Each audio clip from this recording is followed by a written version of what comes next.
Well, look, I remember even going back. I remember in PPN Dublin with Stephen. We were over at the very first night. It was like, meet me in town. We're heading up to the Property Bridges Open, and it was a fantastic night.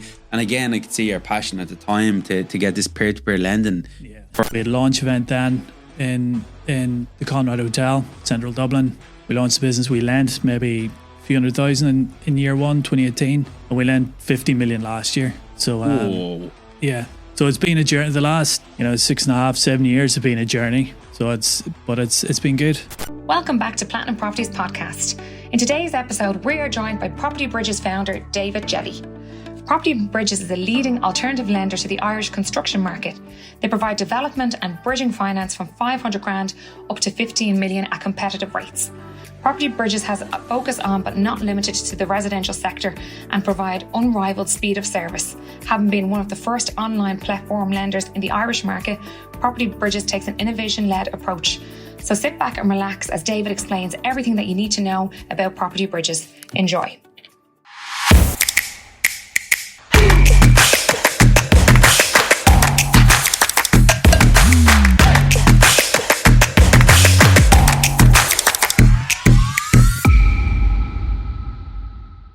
This episode is sponsored by Property Bridges, Ireland's leading peer-to-peer property investment platform. All right, team, welcome back. And in today's episode, I have a great friend of mine here. And I also have plenty of ways where we're going to bring this podcast for your benefit. So again, as I always say, take a pen, piece of paper, sit back, relax. If you're listening to this on Spotify or iTunes or YouTube, just relax, sit in and let it sink in. Hardest part in the property transaction is finding the money. And today, I brought the money man in. So, David Jelly, founder of Property Bridges, a well-known, trusted company here in Dublin. You're very, very welcome into the Platinum Studios. Yeah, I'm delighted to be here. Thanks for having me. Lovely stuff. So just taking us back, you're the founder of Property Bridges, which is a fantastic company, which I hear a lot about all the time with our training company. But last time we may have had you in, I'm just trying to jog my memory back. I think it could have been 4 years ago. It was definitely 3 or 4 years ago, yeah. Yeah. And so much in your space has changed. So much in our own space has changed, which we might go into now in the next few minutes. So said you're very welcome back in. Give for people that are listening in a little bit about yourself and what you do on a daily basis. Yeah, so I'm David Jelly. I'm founder of Property Bridges. So my own background, I've a background in banking. So I started off in the IFSC. I worked as an equity derivatives analyst. Then I moved to London, started equity trading for a US investment bank. And then I came back to Dublin in 2013.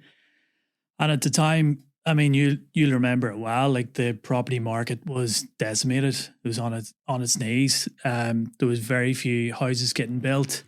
It was extremely hard to get finance. So at the time, I was working for a startup, but I thought that if I could set up a company that could provide funding to SME builders, that it would be extremely popular. And at the same time, interest rates were on the floor. So investors were getting zero for their money. So the idea of Property Bridges were to really bring these investors together with, professional home builders, and to connect these two groups through an online platform. It's called peer-to-peer lending, crowdfunding, which is now a regulated industry within Ireland. So we set up in 2018. We launched the business, and since then it's grown every year. So we lent, with the first year, we lent a few $100,000. Yep. It was extremely hard to get off the ground. We had kind of no big institutional backer behind us, with no family office. It was just kind of all kind of sweat equity, hitting the pavements, trying to get as much exposure as we could on RT, Irish Times, online. We had a launch event then in the Conrad Hotel, Central Dublin. We launched the business. We lent maybe a few $100,000 in year one, 2018, and we lent 50 million last year.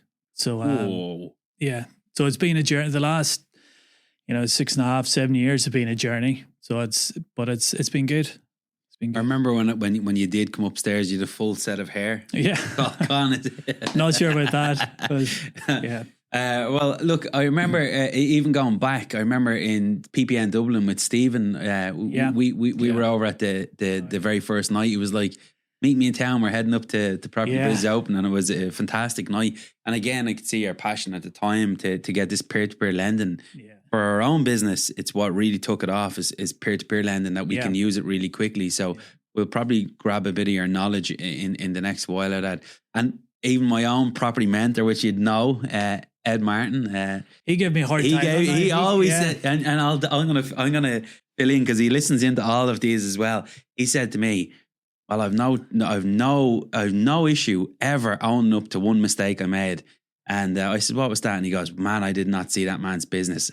I fucking gave him a hard time, but again, he's out there smashing this business." Yeah. So yeah, he said it would never work. He gave me a very hard time that night, but thankfully I've proved him wrong. Yeah. No, and he always talks about the business now, saying how good it is. And I'd often hear him knocking around upstairs in the seminar rooms, pointing people to your direction. So sometimes we do need a bit of a kick in the teeth to say, "I'll fucking show you. We'll get it up off the ground."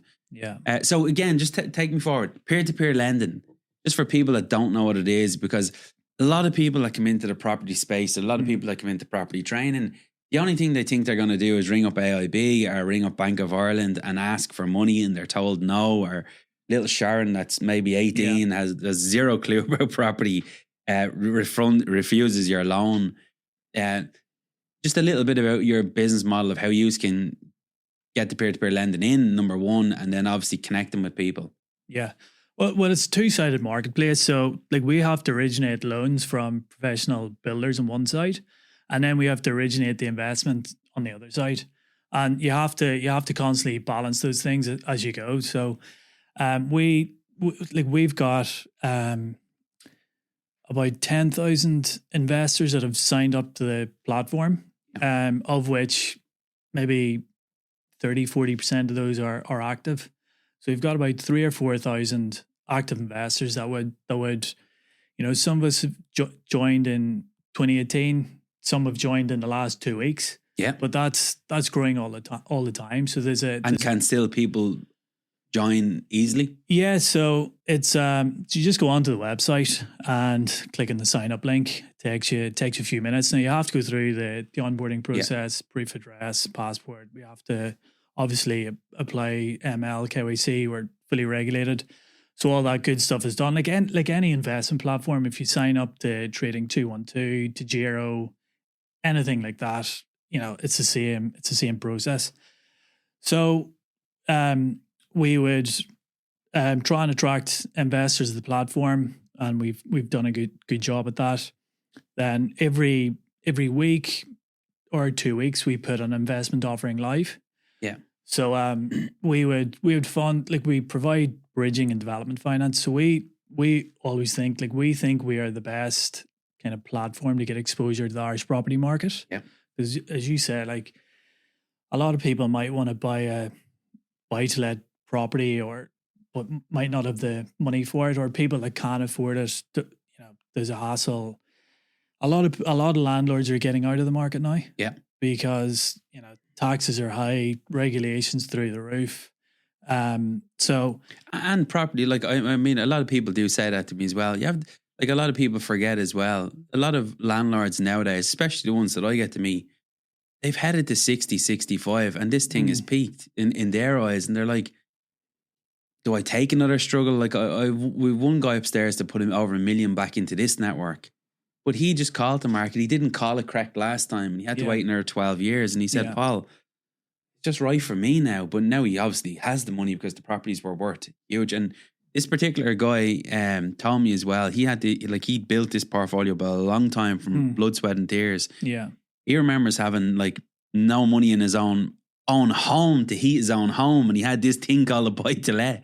So he said this was a major struggle, and him and his wife have decided, not through regulation, he's always had a great career in property. Yeah. But just the time that he's going to set up maybe one or two of his own kids, and and I think and that's the thing about investing. So, like, investing in, property might be more suitable when you're a bit older, you've made a bit of money, you want a stable income. Yeah. And it's not right for everyone, and that's why I think kind of the younger generation are probably a little bit kind of lost these days, because whenever they try and get on the property market, it feels out of reach. Yeah. So that's why I think, anyway, a lot of the younger generation are getting into these very high risk trades, like Bitcoin, correct. Because like making, 5%, 6%, 7% per annum to, a young person that's trying to save up a deposit, they're probably thinking this is going to take me 20, 30 years. Yeah. They want to like double their money within a year. So they're driven into kind of risky assets like Bitcoin and crypto, and, they're playing the stock market. They're buying like, the Nvidias and all the rest of it. So like we offer something different. So we offer an exposure to the Irish property market, and we offer like fixed returns. So at the minute we're offering between 7 and 8% return. Yeah. It's fully secured. So we would take first charge security over the property. Yeah. We're typically giving a bridging or development loan. So the way it works is developer would come to us. You might be building 10 or 20 houses. We'll assess the loan.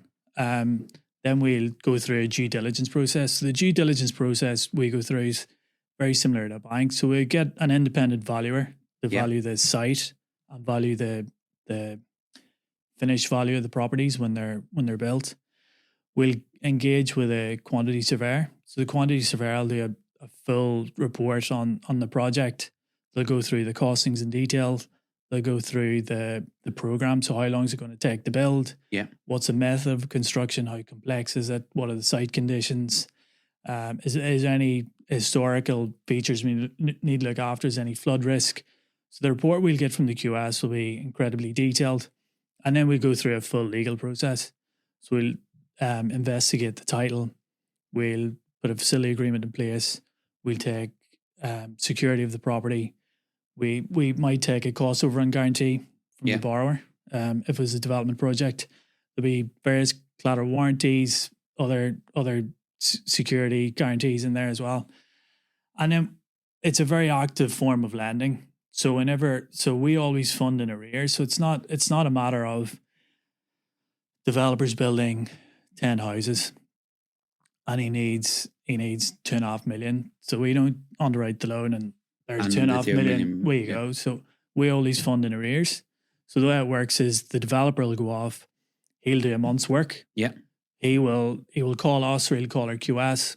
Our QS will go out on site. Our QS will inspect the work.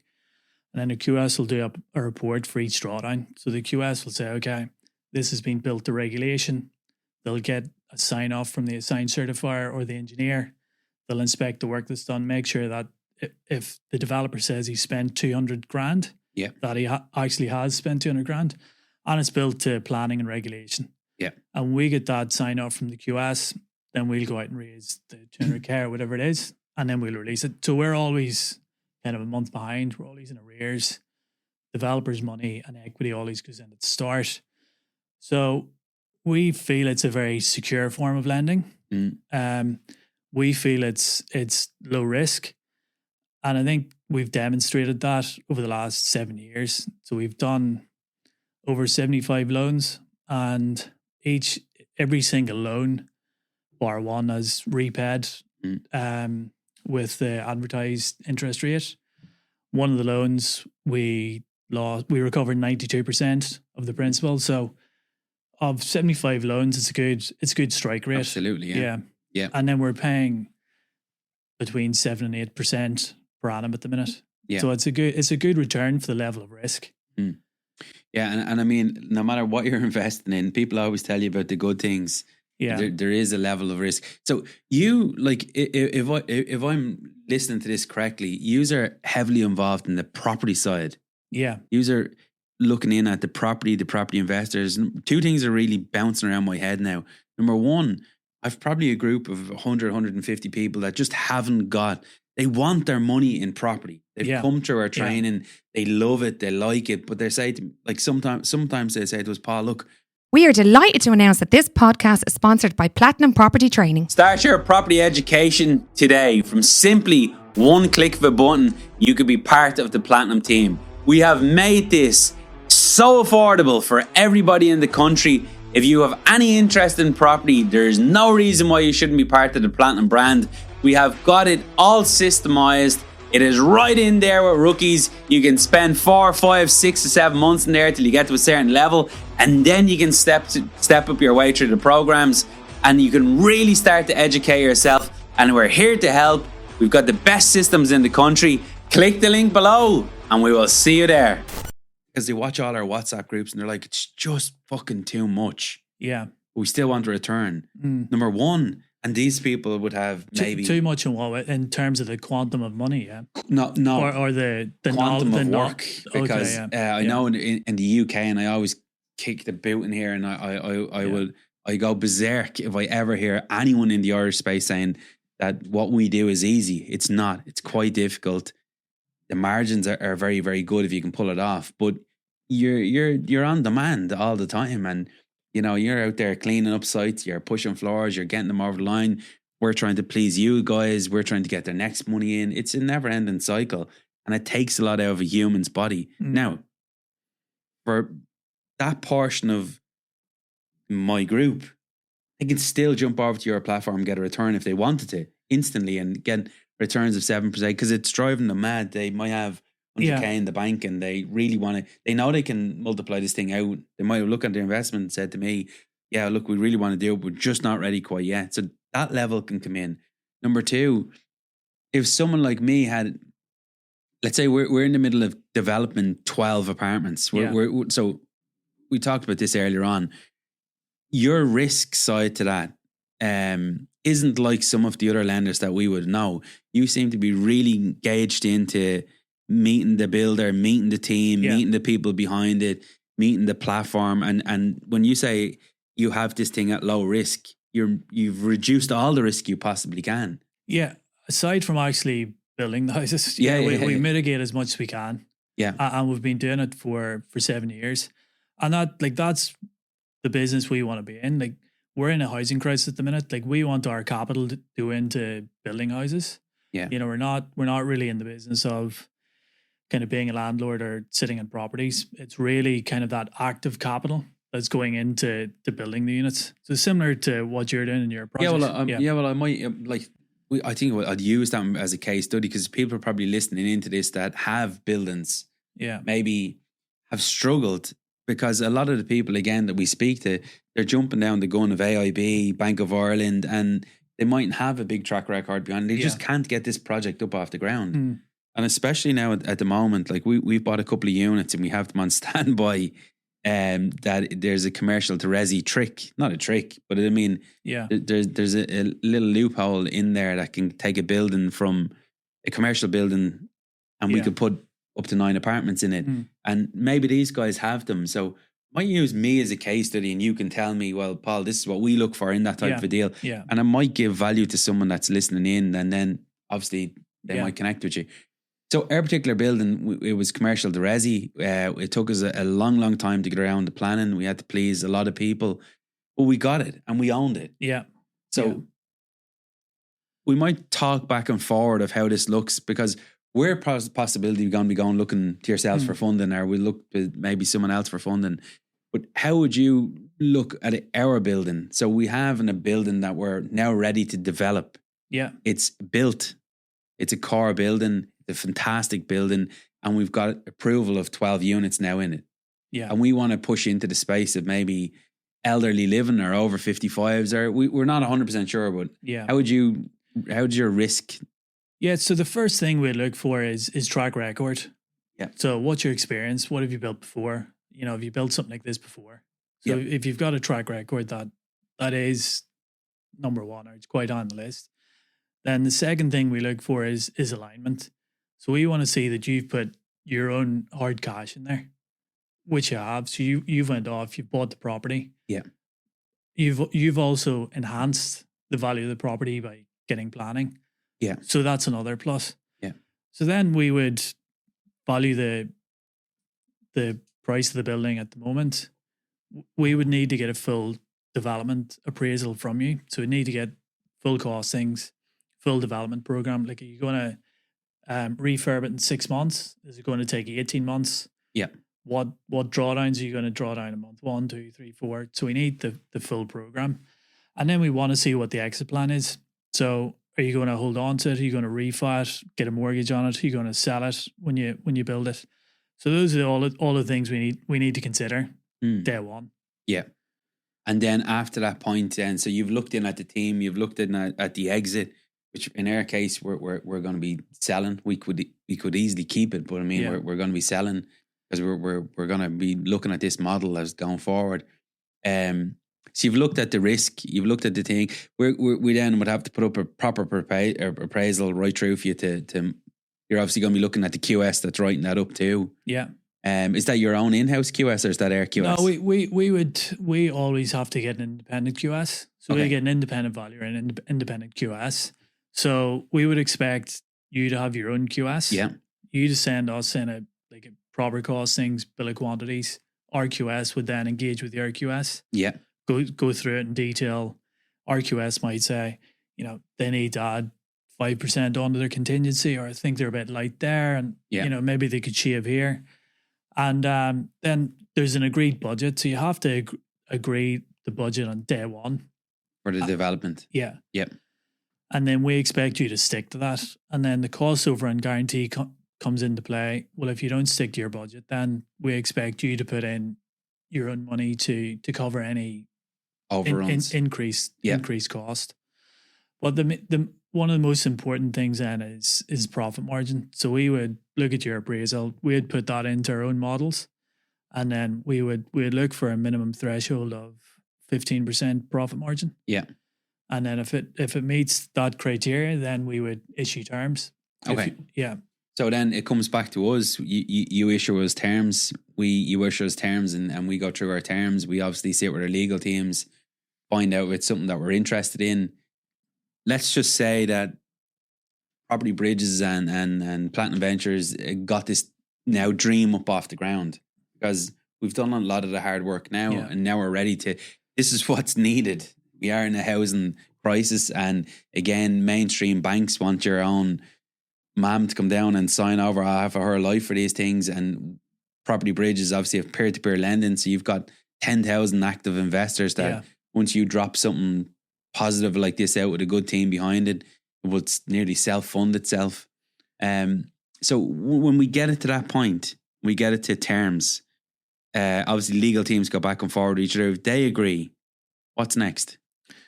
So if you agree terms, then you would have to pay a commitment fee. Yeah. So the kind of onus is on the borrower to pay the fee that then we'll go off and instruct our quantity surveyor, valuer, lawyer. Yeah. We go through a due diligence period, which typically takes 4 to 6 weeks. Yeah. Like there is a fair bit of work involved. And if it comes through the DD process and everything, the I's are dotted, the T's are crossed, then we move into the program. So if it's a part acquisition loan, we would raise the money to put into the acquisition. Or if it's a development loan, you would go off and do the first month's work, and then the QS would go out, and then we would draw down that month, and then it just keeps going for the rest of the program then. Yeah. And then in the terms on a development like a scale like that, I know there's probably plenty bigger developers looking in at this, but how long, what's a typical loan in that space for, say, to build out 12 units? Well, it depends on the size of the developer, but it could take anywhere from 12 to 24 months. Yeah. Yeah. And you use a loan up to 24 months, no problem. Yeah. Yeah. 24 months, 30 months is our max term. Okay. Yeah.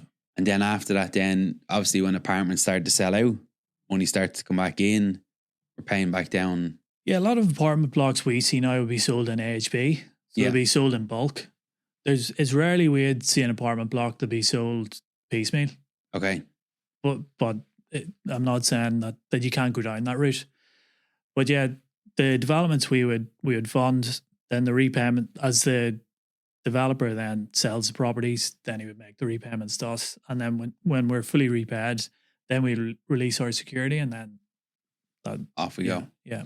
So at that point then, which I mean is the if that comes into this, because with the shit that Trump's doing and the stuff that's happening around the global worlds, I mean, if that man says one thing, it causes fucking. We've had Jim Power in here there not so long ago, and he's an economist for a long time, and this man is driving them absolutely insane because he does not know what moves are going to happen, and the moves can destroy loads of different things around the economy. Yeah, but all that's built. I mean, I presume you guys are looking for like partners to come on that you've got a good set of builders, you've got lads that you can trust. We're not in a big country. When you're in the lending game, it's all about your borrower. Yeah. It's all about who you're lending the money to. Like, that's more important than you could have the best projects in the world with the most profitable project. But if the guy building it, if he's not experienced or, he's not a stand-up guy or girl, then, you're typically not on the good thing. Yeah. So it's all about the borrower, number one. Yeah, it's so funny the way you say that, because and it's all about the team as well. Team behind it. Yeah. If the developer themselves don't have a huge amount of experience, if we can see they've appointed a good team in terms of a QS, contractor, engineer, track record of people are involved with a solid track record. Yeah. Yeah. So that, if some people are listening to this that maybe have got some property experience, want to get a bit more, like, that's the advice. And you've been getting no from some financial institutions. Like, that's probably the best advice I can give you. Like, surround yourself with people that do have the experience and try and build a team. Yeah, yeah. Because what you're doing is you're taking off maybe where they left off. If you've built up good trust with people, I always say relationships are going to be the key to anyone's success. And it's the key to getting the nod, and it's the key to getting your first chance. It's the key to everything. Folks, your network is your net worth. I've proved that several times already. So it's a good quote from Dan Penny: show me your friends and I'll show you your future. It's a fact. Sometimes in life you have to let go of the good things and focus on the things that are going to make you money and make you successful. If you're looking to connect with high net worth individuals, join our community today with a chat system in there to help you grow and scale your business and your property portfolio. I hope to see you on the other side. And it's the key to you letting them know, well, look, even when shit does go wrong, I'm going to try my best to get this thing back in the door and finished and over the line. And that's what we want. But it's funny the way you say that from a finance point of view, because I've literally just been back from Necker, Ireland with Richard Branton's own home, and I spent a week with him. And there was about 4 or 5 guys that are in your space. And I'm talking to them from a development point of view. They're talking from Len. And we're chatting it out like we're chatting now. Yeah. But I mean, their business model as well. And they've lent out millions. Like the numbers when it goes to America, it's just ridiculous. But the one thing that one of the guys said, I was having a beer with him one night, he was like, listen, like, we want to know about your mom, your dad. It's you. Yeah. It's you and your team. Mm. And I think young investors nowadays forget about that. They don't realize that you do have to build a team. You do have to have a good track record. And you can't just go for fucking Bitcoin. And you can't just go for gold and think it's going to work. If you want to put in and you want to get the real money, you have to build out teams and you have to be people's. That whole week that I spent over there, a man's built 400 companies. Now, I know a lot of the companies were probably taken off of the Virgin brand, but that was all about 2 things. Number 1, building a culture that people have fun. Yeah. You have to have fun in a work. And that's really difficult for me to even say, because young entrepreneur, figuring out money, watching money, it's very difficult to incorporate a lot of fun into a business when you're obviously under pressure, which will change. And number 2, a company is people. Mm. And if you can get people to work together, they will take your brand to the next level and push it in. So yeah, I think that was a major thing that we'd learned. So we get the project over the line and complete. Your investors then get paid back. They're delighted because maybe they're the people that didn't want to get involved in all of this level of risk and get involved in trying to do these builds and create the money, and they simply wanted the return. Let's just speak about them people for a second, because they're, in my eyes, for my career and your career too, they're like so important. Yeah. And you know, if you've brought 10,000 of them people together, and I think even in the Irish banks tonight, I always shoot it out, there's like 160 or 170 billion sitting there doing zero, collecting zero. You've no level of interest. One of my wife's uncles invested a few bob into us, and he's in his 70s. And I said to him one day, I can't say his name, do you mind me asking you why you invested in me? Yeah. And he was like, well, I'm fucking bored. And that money, from the little bit of knowledge I have, that money that I have is now going to zero. And I can look at these projects, I can come to them, I can see you taking your company. So it wasn't about the money really. Yeah. Well, it probably is, but he was getting a good return back from us. Plus he was getting to see that his money's out working. Yeah. And they're really important people. Absolutely. We wouldn't have a business without the investors. Like we rely on them so much, and that whenever we land in a project, we land as if it's our own money. But you mentioned Trump a couple of minutes ago. And a lot of people are investing in the stock market, but the stock market is going up and down like you at the minute. Yeah. So when Trump makes a tweet or when he puts on another tariff or takes it off, like the stock market's going crazy. So, you know what? The good thing about what we offer is, it's not completely isolated from market moves, but it would be less, it's not good. Like our interest rate is fixed. Yeah. Unless, something major happens, people are going to get that 7.5% return at the end of the year. So, there is a bit more kind of security in what we're doing. So we're just offering an alternative to people. Yeah. So if people are thinking, the stock market's a bit frothy right now, or they're unsure what Trump's going to do, but they don't want to keep their money in the deposit deposit account earning zero. Yeah. Then they can check out what we do. If they think it's appropriate for their level of risk, well then they can invest with us. But it's an alternative. And I think in Ireland we need more alternatives because there's not a huge amount of options out there for investors. A lot of people might open a stock trading account or whatever, but in terms of getting exposure to property, it's a bit more difficult. And I think, obviously I'm a property guy, but I mean, there is no better place to put your money in my eyes. And you have to, if it's in with the right people and it's moving at the right times. And again, that's really, really important piece. Making sure they're the right people. But you can do both as well. You can invest, people should diversify. So if they've got like a portfolio of stocks, they should put a bit of money into property as well.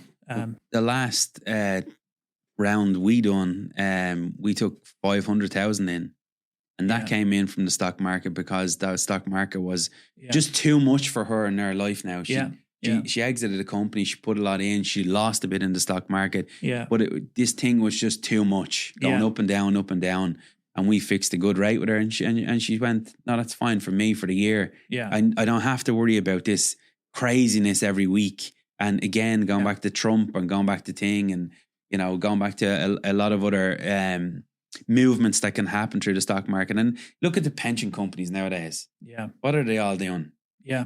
Oh, look, guys, that market's a bit too, let's get your money into property. Yeah. It's not going in. So it's going in there for a reason, because it's a steady eddy and it's a good return. And I mean, and I know there's scars in Ireland from what happened in 2008, but it is traditionally a pretty safe asset class, property, and the fundamentals of the property market in Ireland at the minute. It's the best place to invest, if you ask me, because like the environment we live in currently, you can't get anything built. It's very difficult to get anything built. So the government are talking about like 40,000, 50,000, 60,000 homes I can tell you now, that is never going to happen. Yeah. Unless there's some drastic policy change, it's not going to happen. We've got one of the fastest growing population in Europe, one of the fastest growing populations in the world. We've got a strong workforce, a strong economy.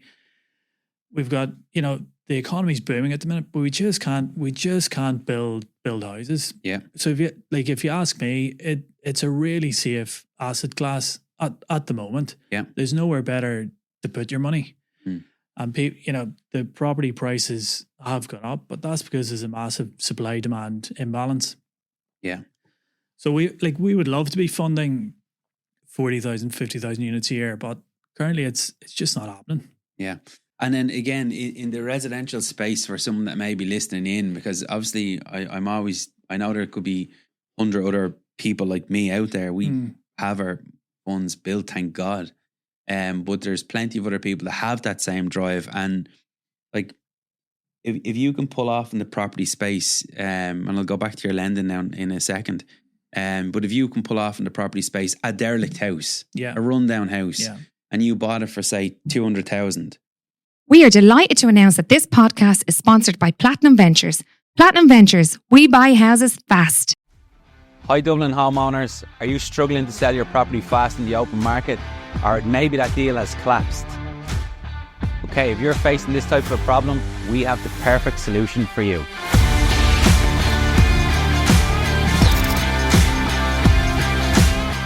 Welcome to Platinum Ventures. We buy houses fast. Any property, any condition. We close out them deals within 28 days. Without the stress of having endless viewings and having to pump money into property only to sell it, we are not estate agents and therefore you will pay zero agent fees. Visit platinumventures.ie today. Platinum Ventures, we buy houses fast. And it's in high demand area and you can get that mortgageable. Yeah. I mean, there's a massive queue of people to buy it off you. In fact, most of them houses are selling within a 2-week period. Yeah. And they're selling for telephone numbers at the moment. Yeah. We know that. Yeah. So who makes the money out of that? Me. Yeah. And whoever funds me. Yeah. So if someone wanted to take some money out of their stock market and diversify their portfolio and put it into property bridges and fund another residential developer, I know your minimum loan for several reasons is quite low, but let's just say that it wasn't.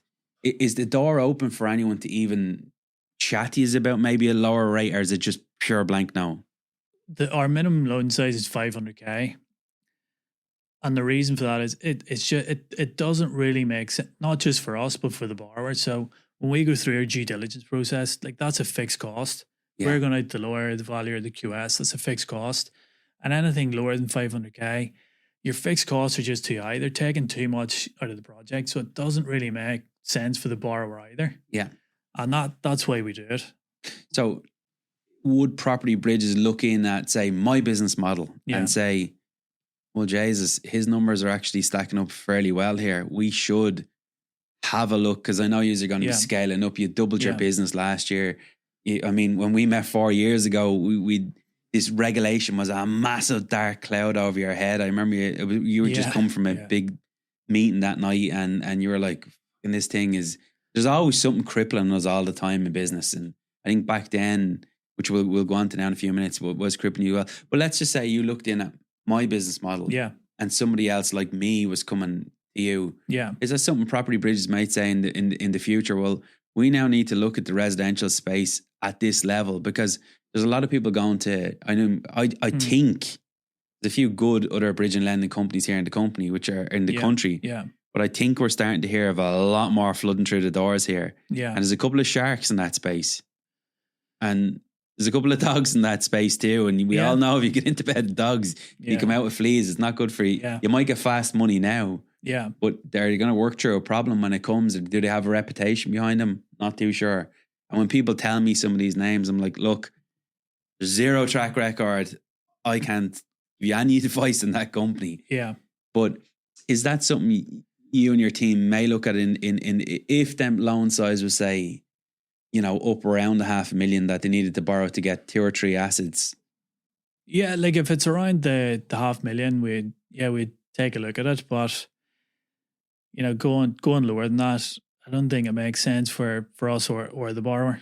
So in that situation, like if you do find a derelict house for 200k and it needs 100k renovation loan, we'd ask you to try and put two together and come to us with a 500 grand loan. Yeah. So there is ways that they can talk. Yeah. But then, like, bear in mind, then, you need to have the equity to put in too. So, like, the minimum equity we'd take is 20% of the overall cost. Mm. So, if we're giving you a loan of 400k, like, you need 100k to put in. Yeah. Well, there's a lot of people there's definitely a lot of people in their network. Yeah. That doesn't seem to be a problem too. Yeah. And if you're listening to this tonight, again, if you're a couple of months away from this, in my opinion, you're a bloody idiot because your money's sitting there. It's unemployed. It's like having unemployed staff sitting there not making you anything, and your money is eroding away. Whether you think it's safe or not. Yeah, no, I would encourage that as well. Like, I mean, you don't have to invest in us, but I would encourage everyone like to, deploy your money into something, like, because if it's just sitting there, we have gone through a period of high inflation. Yeah. I know your money's just getting eroded if it's sitting in the bank, not doing anything. Yeah. Well, there are a few more options about now. If you're with Revolut or some of these new banks, you can get, a couple of % on deposit now, which is something. And then you've got options like us or, the stock market. But so let's just go back to again. I love adding value back into my own group because I have to look after them first, and anyone else listening in, it's just an added bonus. Yeah. But again, and I do these podcasts for me. Let's say it's Paul Green, and I'm probably a year away from pulling the trigger because my other business needs me a lot more. Yeah. And I'm sitting on 65,000 and it is dead. 2 questions. Number one, officially, how much do you think through inflation he's losing? Whether he likes it or not, he might still look at his 65k and think he still has it. Yeah. But what is he officially losing? Well, I think the inflation rate, the rate of inflation was announced this week. I think it's just fallen below 2%. Okay. So, like, previous years have been a bit higher, but at the minute you're losing 2% a year. So AIB definitely aren't backing that thing. Yeah. Because AIB, I don't know what the interest is, but it's not 2%. Ridiculously low. Yeah. I know Bunk maybe have trying to get into the Irish market. They've sent a little bit of It's a funny story actually. Like, I went over to a big property conference in Germany last year, and actually very un-German, like the underground broke down on the way to the conference centre. So I saw a guy in a suit. I said, "Are you going to the conference?" He said he was. So I said, let's jump in a taxi. And he worked for a German bank. So I'll not name them, but he was lending in property development in Germany on some big projects. And I asked him, like, what sort of rates would you be lending at? And he said he was lending at something like 3.5%. 3.5%. And I said 3.5% over your IBOR. So a lot of the money now is priced on your IBOR, which is the overnight rate, the risk-free rate. And he said, no, 3.5% all in. So I said, well, the Euribor rate is 4% at the moment. So if you're lending out at 3.5, I was like, what rate are you giving your savers? And he was like, we're not giving them anything. 0. Yeah. So this is a German bank. That's so funny you said that because I said, but if you're giving them 0, would they not go somewhere else? Would they not put their money somewhere else or invest in the stock market? And he's like, no, they're just too conservative and they're too lazy. So they just keep their money with us at the bank, earning 0 money, and we can lend it out at 3.5% or whatever. That is so mad that you say that, because one of the people I met in Necker, Ireland, was borrowing in at 3.5. Yeah. So she borrows from 1 million to 10 million. He borrowing at 3.5%. She loaned it out at 6. I was like, wow, that's a bit. Yeah. You just making? She goes, yeah. I just know a guy in the German bank that I can get the money off at this level, and I lend it out at that level, and I get the little token. I was like, well, hang on a minute. That does not make sense. Yeah. This shit actually happens. Not in Ireland. Yeah, not in Ireland. No. But so back to that. Back to someone that may have. But the point I'm trying to make is, the banks, they'll give you nothing on your money. Yeah. And if you're not going to take the initiative to put it somewhere, you're just going to get 0%. Well, that's the 100. Like again, I think the statistics show that 90-something%. Could be wrong here, but there's definitely 85% of that. It's not company money that's sitting in the Irish banks tonight. It's deposit money. So it's personal money. So let's just call it there's 150 billion sitting there losing, guaranteed that we know 2%. Yeah. So if you haven't even got something defined that pays you 5, 6, 7 property bridges, I've seen some posts for some different projects up around the 10. I mean, they definitely should be keeping their eye on stuff. Exactly. Yeah. And put a little bit in, build a relationship, and then see what it is. So again, if someone's listening on tonight and they say drop 25,000 in, what is your rough payment in to a project there? Well, anyone can invest from 500 euro, but what we've seen over the years is people are starting to deploy a lot more with us now, because I think people initially kind of maybe dipped their toes in, put a couple of grand in, got the money back, reinvested it, put a bit more in. So we had people putting in 50 grand, 100 grand, on a single transaction. Yeah. So really, it really depends. We've all sorts, also like young and old. People putting in 500 euro, people putting in 100 grand. Is your level of investors? Will we go back to them? If we go back to these baby boomers, is what Ed calls them. Yeah. Where like when these people are going for the easy, shiny stuff all the time, is your investors like mid 25s to 40? Are they? No. They're older. So it's between 40 and 60. You haven't even got to 25-year-olds. That's when you say lazy, and I say lazy all the time. I think they're completely lazy because they are going down. And that's probably why Paddy Power's stuff has gone through the roof, because they'd rather go down and write a Sunday ticket for the football match and try and win on that. You're not even seeing the young people. That needs to change. No. So 500 quid can at least get them involved. Yeah, yeah. And if you've got an interest in the property market, stick 500 quid in. Like, we publish our credit papers. So we write about the deals. We write about, all elements of the deal and the construction budget, the borrower, the exit, the security. So they're learning. So if you want to learn about it, you can stick 500 quid in. We give regular updates as we raise the money, or, the project is progressing. We would stick photographs up and people can follow it, and then it's repaid. So if I'm going to stick 20 grand in tonight, I log on, I set up, I go through all the anti-money laundering stuff. I get myself registered in.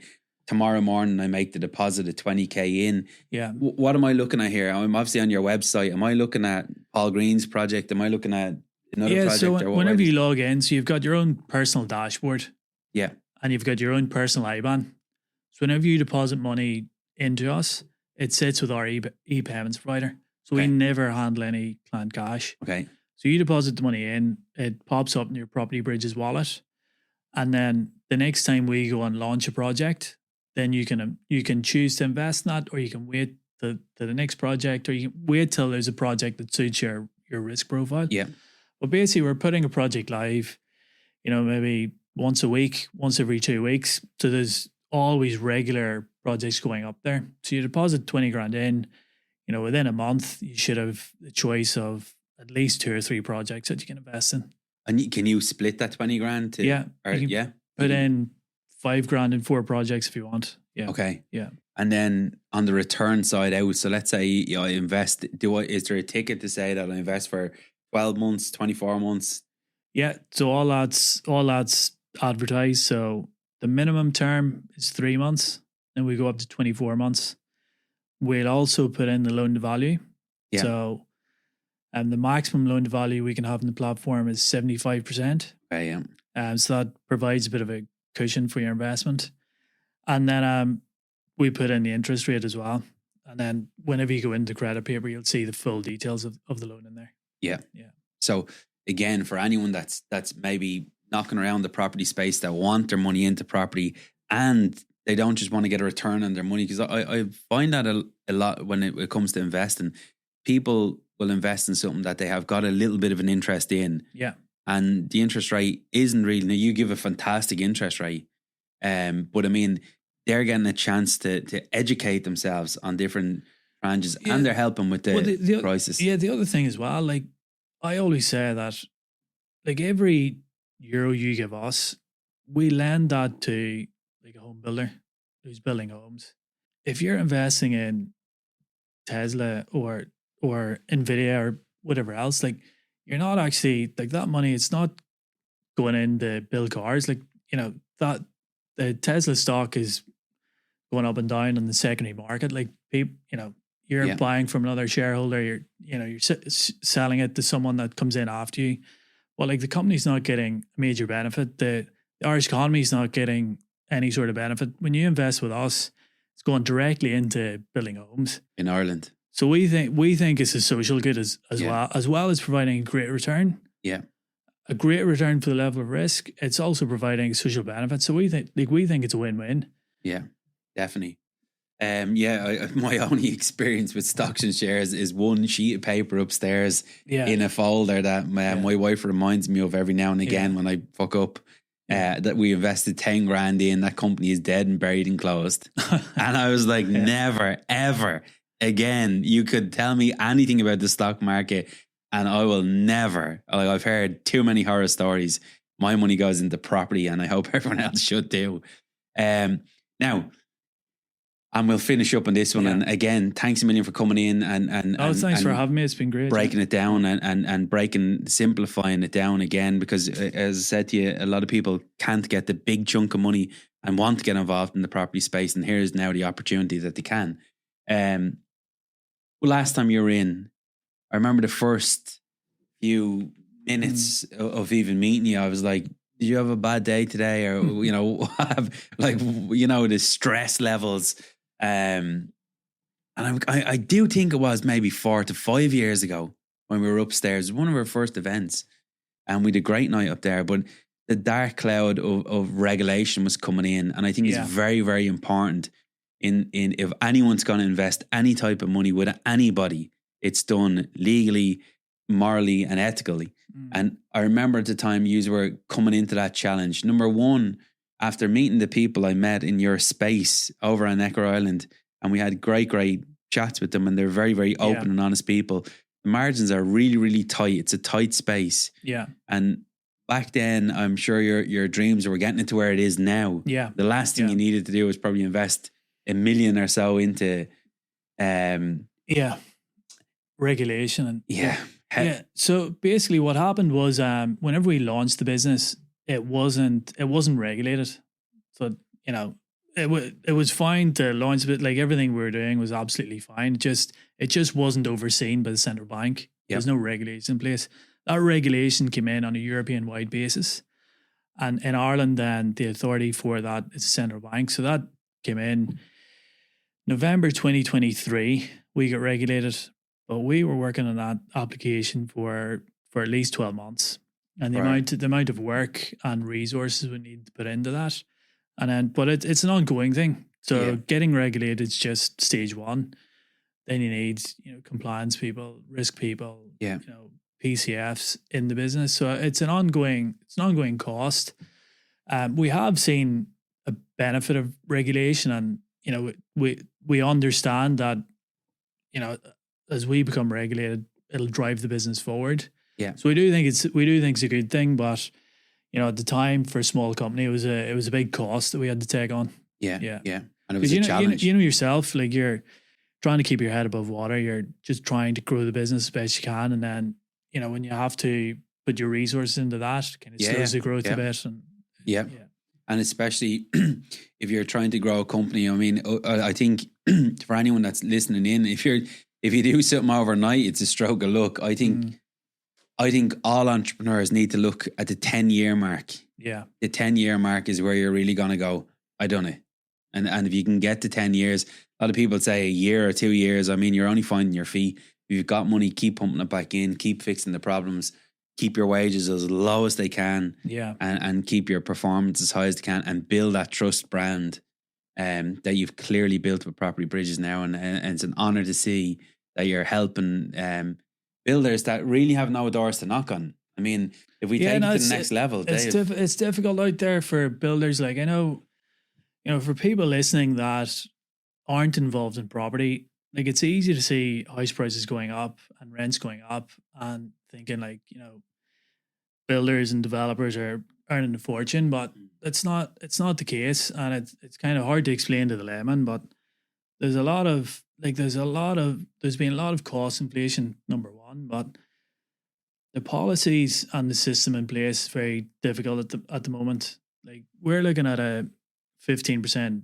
profit margin, and like those, like, we're taking some risk when we're lending, but it's the developer's money that's going in behind us, or in front of us, whatever way you want to look at it. But so they're taking huge risk for a 15% profit margin. But like, don't forget, for every house built and sold, 13.5% is going back to the government. Yeah.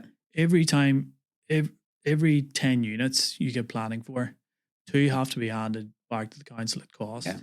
There's development contributions, there's planning fees, stamp duty, the services are expensive. Like, the delays in getting services and connected DSB and Irish Water have been a bottleneck. Yeah. The delays in planning and the whole rigmarole you have to go through in planning now.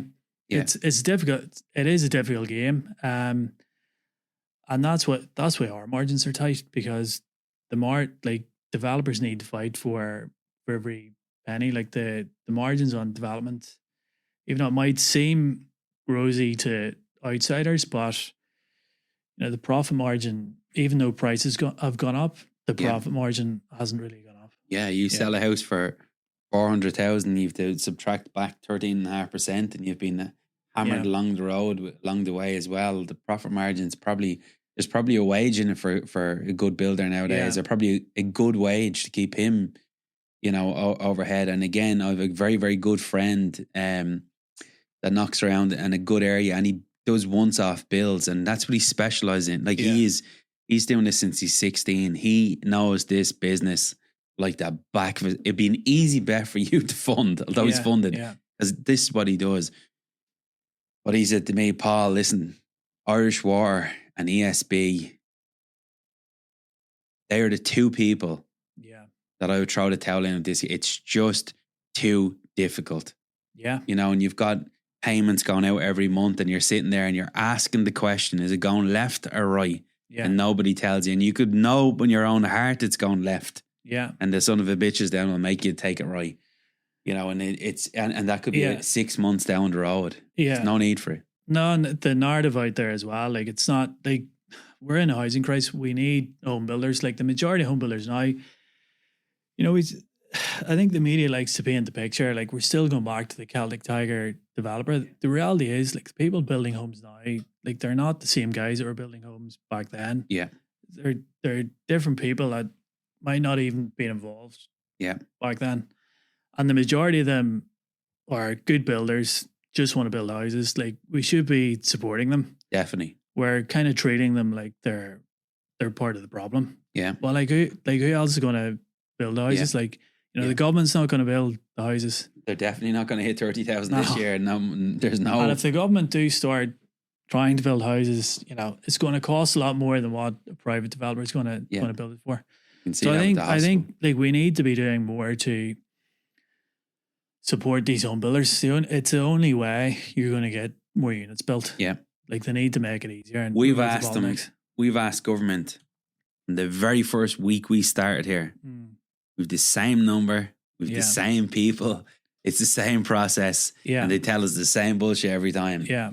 Definitely come in and do a talk. Yeah. They don't want to, because they know is all a builder needs to know is, can we have some help? Yeah. And their answers to them is, we'll give you all the help you need. Yeah. And they're not asking for handouts. They're just asking, the government need to put more resources into planning, into services, into infrastructure. Just let the private market get on with it. Yeah. Just remove the barriers. Yeah. Just make it a bit more streamlined. Like that's all they're asking for here. Like, I think their main push today in government was that we now may allow granny flats be it solve the housing. Like, I mean, it's just pure stupid shit. yeah, it's kind of it's small minded as well. Like, it's, you know, we need to show a bit more ambition as well. Yeah. You know, granny flats aren't going to solve the housing crisis here. Like, David, it's been a great chat. It's been a great it's great to have two different sides of the equation. It was great that I could just pull up one of our buildings, which I couldn't have done last time because I was like yourself. I was building this thing out, and I'm delighted that we have a couple of things now, which is why I always say that keep your eye on that 10-year mark, because we'll be probably back here drinking whiskey, having a crack. But again, how can someone, if someone wants to invest with you guys tonight or log on or tomorrow, it's not why we're here, but I do think your money should not be sitting in the bank. I think you're an idiot, and you're an idiot if your family's money is sitting in the bank when there's an opportunity to get 7 or 10% on it. What it should be in the stock market, I'm only telling you, don't take my advice, but learn from my lessons. I lost a fortune on it. If someone wants to connect on that, it's just straight over to the website, is it? yeah, just propertybridges.com. Yeah. Yeah. If there's a builder that's sitting in tonight, that's sitting back on a building and he's been refused by 10 people and you're the 11th, how does he make, how does he how does he even try and knock on that door? And he might get refused again, but how does he go? If he's been rejected by 10 people, it might not be a good project. But if he's been rejected by the banks, let's say, and he wants to come to us, go on to the website again. There's a section for borrowers as well. Yeah. So go on to the website, propertybridges.com, click on the borrower section, and there's a little kind of questionnaire. Just submit a question, and then we can ring you back. You can arrange a time or whatever. Yeah. Your team has grown hugely, and you've some big wigs in there now, some really strong pushers. Who's next under you at this moment in time? Or are they all collectively? We've got a pretty flat structure. Like, we're all kind of one team. It's we try and keep it pretty tight. As you said, the margins are tight. Like, so we need to keep it tight. But we've had to hire. Or people have upskilled into a compliance role. Perfect. Then we've had to bring in a head of risk as well. And then a lot of the work, some of the work can be outsourced, like the QS work, valuation, legals, that's all outsourced. Yeah. So that's great. It's not a fixed cost. So if you get the business in, great, but it's a variable cost. Yeah. What do you do for a bit of fun inside the building? Well, we've just moved office actually, so we're in town now, which is great because so there's a lot more to do kind of in the area. And the reason why I asked this is because I'm obsessed now. What Branson kept saying to me is, now if you want to build, or anyone that you know is in the middle of building a good company. Yeah. Make sure they have fun. Make sure their staff have fun. And I'm like, Yeah. We probably need to work on that. Like, we do have a good work environment. I think we've got a good culture in there.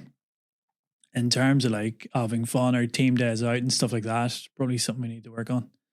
When you're in town, you can go straight out in the piss anytime. Exactly, yeah. It's been a pleasure having you on. Thanks a million. Thanks, Paul. All right, that's the wrap on this podcast for now. Don't forget to reach out to Property Bridges, have a look what they do, and get yourself educated a little bit more. Drop a small €500 in, understand the property market, and help with the housing crisis. All right, and those of you listening in on YouTube, do me a favor. Go hit that like button, go hit the subscribe button, do all the things that them algorithms like to help us grow our platform out. For this week, this one is over. Take as many notes, go over as many notes as you've taken, and we'll see you next week. And a brief thank you to today's sponsors of our podcast, Platinum Property Training and Platinum Ventures. Thank you very much for listening in.